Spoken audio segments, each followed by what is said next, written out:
Morning and thanks for waking up with us. You made it to Thursday, August 2nd. I'm Lauren Barnes. It's almost Friday. Friday Eve. Friday Junior, yeah. Friday Junior. However you want to go with it. Yeah, I like it both. There we go. Thanks for joining us. I'm Daniel Shedd. Joe has the day off. Meteorologist Lisa Raffa joins us now in the Weather Lab with your forecast first. Give us a little bit good news as we cruise into Friday. Yeah, I mean, we're starting out still feeling comfortable out there this morning, especially for the beginning of August. Not much to complain about as far as the temperatures go. It's 66 degrees in Branson this morning. We've got calm winds, dew points still in the upper 50s, which is still pretty comfortable, again, especially for this time of year. We've got these temperatures in the 60s. We've got clear skies out there, not much going on that satellite and radar. It's 62 in Springfield, 65 in Rolla, 69 in Ava, and 66 in Branson. You can see that pleasant air mass on the muggy meter map with those greens. It just feels not too bad out there. We'll have green light conditions on the roads today. No road hazards as far as weather is concerned. Just take the sunglasses. Today, the Ozark Empire Fair should be a really nice day. We'll be trending a little bit hotter than yesterday on the hot side, 93 by 5 o'clock, but it'll be pleasant with mostly clear skies and temperatures in the 70s this evening. Humidity, not terrible today, but we're going to start to see the slow, gradual uptick in heat and humidity as we head through the weekend. The weekend is going to be hot. We've got some storm chances in the 7-day. Details in 10 minutes. Our top story this morning is a Cullerton follow-up investigation. A Rogersville woman has been charged in connection to a baby's death at her in-home unlicensed daycare from August of last year. 34 charges were filed against 52-year-old Sherry Beeson, all Class D felonies involving abuse or neglect of a child. For each of these counts, she could spend up to 7 years in prison. 4-month-old Brinley Jones died at her daycare in August of last year. We're actually approaching the 1-year anniversary of Brinley's death. The baby's mother, Kaylee Cole, believes Brinley rolled onto her stomach and suffocated.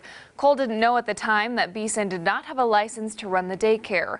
Unlicensed daycares are legal in Missouri, if you'll remember, and can watch up to 4 unrelated kids at one time.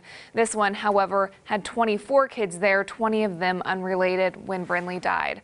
Cole tells Cullerton in an interview I had with her last month, tough punishment could mean this doesn't happen to other moms. I mean, there's great babysitters out there and people that wouldn't do things like this. There's greedy people out there too. And if they know that they can get away with watching that many kids and making that much money off of it without any repercussions, then they're going to do it. Now, Beeson is scheduled to appear in court tomorrow morning for an arraignment. I plan to be there in the courtroom and will bring you a follow-up to this investigation and let you know how Beeson pleads. In your Right to Know file this morning, 2 men have been charged in connection with a robbery at the Zales Jewelry store in Battlefield Mall back in June. However, they have not been caught yet. A warrant is out for their arrest. The news leader is reporting that the thieves have been identified as 31-year-old Jamel Nolden and 25-year-old Curtis Hicks. Police say they stole more than $640,000 from a jewelry store there. The surveillance images helped link a vehicle to an associate of Nolden. Both men are suspects in similar robberies in several states. If you have any information, you're urged to call police.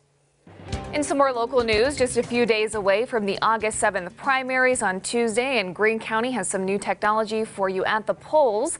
The express vote machine will be implemented for next week's election, and it's designed to make things easier and more secure. In addition to having several options for various people with disabilities, the electronic ballot marker makes sure all votes are kept on an encrypted memory stick, not linked to the web. Greene County Clerk Shane Scholler says a big feature is that it gives voters a final chance to review ballots. Review it on the screen, they can print it out, but they look at, oh, wait a minute, that's not who I wanted to vote for. Then they can go back, we can get them a new ballot. They can then go ahead and vote that ballot again.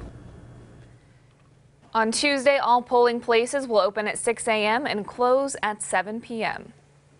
A quick traffic alert for you on this Thursday morning. Cars should soon be flowing smoothly to the intersection of Eastgate and Chestnut Expressway here in Springfield. Crews have been installing a new traffic signal, and they hope to have it fully operational by 5 o'clock rush hour today. Moving on to some news from around the region, a Northwest Arkansas organization hosted a meeting to discuss arming faculty in schools. Mom Demand Action for Gun Sense, along with current and retired teachers and parents, went over the recommendation of the Arkansas School Safety Commission for an armed presence on all school campuses. A social studies teacher in Clarksville says guns are necessary. If we didn't do this and somebody came into this building or in any of our school buildings and harmed children, it'd be hard to go to sleep that night thinking, what else could I have done? And at least, you know, we've done what we think is the best thing to protect the children of Clarksville School District. There's no data showing that we're going to stop an active shooter by having armed teachers. In 160 cases that the FBI studied, only one was stopped by an armed teacher. He was a former Marine who was highly trained. Meanwhile, over 20 instances of unarmed teachers being able to stop an active shooter. So while you just heard the group disagrees with the endorsement, one Arkansas school has had armed faculty for 5 years. And making news now this morning on Daybreak, a manhunt is underway in Texas for the suspected killer of a doctor who once treated former President George H.W. Bush. Investigators believe the man may have been acting on a decades-old grudge. CBS's Laura Podesta explains. Nearly 2 weeks ago, Dr. Mark Houseknecht was shot dead as he biked to work in Houston. He was a prominent cardiologist who'd once treated former President George H.W. Bush. The brutal crime stunned the city. Yesterday came another shock. The suspect's mother was a patient of the doctor and died during surgery over 20 years ago. So it appears that this may be a 20-year-old grudge. Investigators believe Joseph James Pappas was the man who killed Houseknecht and then sped away on a bicycle. He was identified after police received a tip that pointed to a possible motive.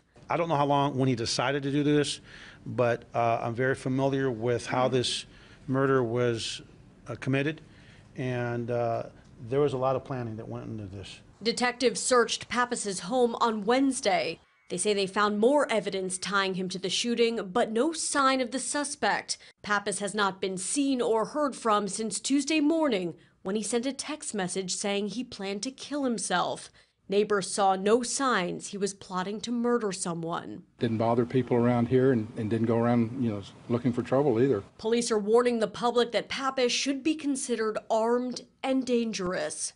Laura Podesta, CBS News, New York. Dr. Houseknecht gained national attention 18 years ago after treating President H.W. Bush for an irregular heartbeat. That was after he complained of lightheadedness.